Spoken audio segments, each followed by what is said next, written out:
वजीर आजम ने 9 अगस्त को कौमी असेंबली तहलील करने की तारीख दे दी। तफसीलात के मुताबिक वजीर आजम शहबाज शरीफ की जानिब से इत्तेहादियों के एजाज में अशाइया दिया गया, जिसमें मुल्की सियासी सूरत हाल और आइंदा आम इंतखाबात के हवाले से बातचीत की गई। जराये के मुताबिक वजीर आजम शहबाज शरीफ का इत्तेहादी रहनुमाओं से गुफ्तगू करते हुए कहना था कि कौमी असेंबली तोड़ने की समरी 9 अगस्त को सदर को भेज देंगे।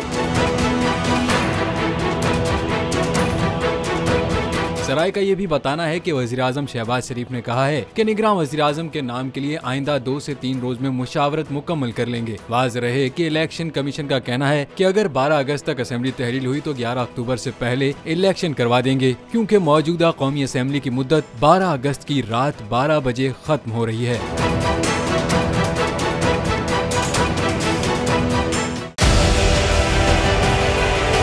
डिजिटल लोन स्कैम, आवाम को कर्जों के जाल में फंसाकर लूटने वाले भेड़िए बेनकाब। बोल की काविशें बाराबर साबित हो गईं। ऑनलाइन कर्ज माफिया के गिर्द घेरा तंग हो गया है।